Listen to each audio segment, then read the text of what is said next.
Big boss അഗ്നി പരീക്ഷയുടെ 11ാമത്തെ episode കഴിഞ്ഞപ്പോൾ നമ്മുടെ ടോപ്പ് 3 റാങ്കിങ്സാ പറയാൻ പോകുന്നത്. ഒന്നാം സ്ഥാനം നമ്മൾ 10ാമത്തെ എപ്പിസോഡ് കഴിഞ്ഞപ്പോൾ എൽദോക്കാണ് കൊടുത്തത്.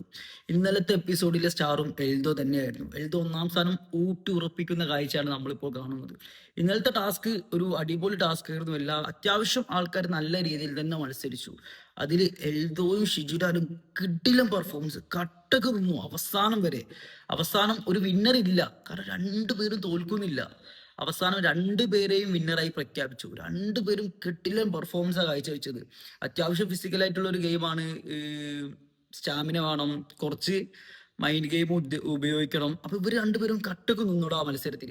അപ്പൊ ഓൾറെഡി നമ്മൾ ഒന്നാം സ്ഥാനം കൊടുത്തത് എൽദോക്ക് ആയിരുന്നു. ഇന്നലെയും എൽദോ ബെസ്റ്റ് പെർഫോമൻസ് കാഴ്ചവെച്ചു. സോ നിലവിൽ 11 എപ്പിസോഡ് കഴിഞ്ഞപ്പോഴും ഒന്നാം സ്ഥാനത്ത് നിൽക്കുന്നത് എൽദോ തന്നെയാണ്. രണ്ടാം സ്ഥാനത്ത് നിൽക്കുന്നത് നമ്മൾ ഇന്നലെ കൊടുത്ത രാകേഷിനാണ്. സ്റ്റിൽ രണ്ടാം സ്ഥാനം രാകേഷ് ബ്രോക്ക് തന്നെയാണ് നമ്മൾ കൊടുക്കുന്നത്. കാരണം ഇന്നലെ രാകേഷ് ബ്രോ വലിയ അടിപൊളി പെർഫോമൻസ് കാഴ്ചവെച്ചു എന്ന് പറയില്ല. ബട്ട് സ്റ്റിൽ രാകേഷ് ബ്രോക്ക് ഇന്നലെയും നല്ല രീതിയിൽ സ്ക്രീൻ സ്പേസ് കിട്ടിയിട്ടുണ്ട്. മൂപ്പർക്ക് സംസാരിക്കാൻ കിട്ടിയ അവസരത്തിൽ മൂപ്പർ അത്യാവശ്യം ഒരു എന്റർടൈൻ ചെയ്യിപ്പിക്കാനൊക്കെ ശ്രമിച്ചിട്ടുണ്ട്. അതൊക്കെ ഇഷ്ടപ്പെട്ടിട്ടുണ്ട്. പിന്നെ ഗെയിമിലും അത്യാവശ്യം, അതായത് പെട്ടെന്നൊന്നും എലിമിനേറ്റ് ചെയ്ത് പോയിട്ടില്ല, അത്യാവശ്യം പിടിച്ചു നിന്നിട്ടുണ്ട് രാകേഷ് ബ്രോ. ഓക്കെ, പിന്നെ നമ്മൾ ഈ പ്രാവശ്യം മൂന്നാം സ്ഥാനം കൊടുക്കുന്നതിൽ ഒരു ട്വിസ്റ്റ് ഉണ്ട്. അതായത് നമ്മൾ 2 പേർക്ക് മൂന്നാം സ്ഥാനം കൊടുക്കുന്നുണ്ട്. ഒന്ന് ലൊളീറ്റ. ലൊളീറ്റ തന്നെ ആയിരുന്നു നമ്മുടെ ഇന്നലത്തേതിലും മൂന്നാം സ്ഥാനം ഉള്ളത്.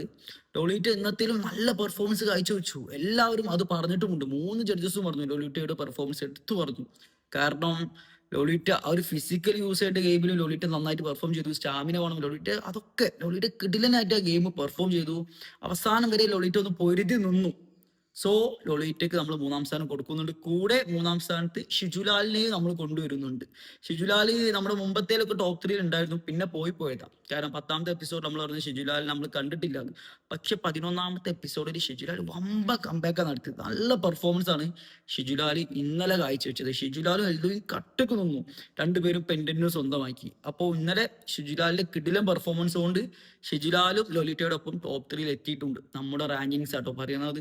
അപ്പൊ ഞാൻ മുൻപും പറഞ്ഞിട്ടുണ്ട്, നിങ്ങളെ വോട്ടിങ്ങിന് ഇപ്പോൾ ഭയങ്കര വാല്യൂ ഉണ്ട്. അപ്പൊ നിങ്ങൾ വോട്ട് ചെയ്യുമ്പോൾ അതാത് ദിവസം ബെസ്റ്റ് പെർഫോമൻസ് കാഴ്ചവെച്ചവർക്ക് വോട്ട് ചെയ്യുമ്പോഴാണ് അതിനൊരു വരെ ഒരു എത്തിക്സ് എന്നൊക്കെ പറയില്ലേ, ആ ഒരു സംഭവം ഉണ്ടാവും.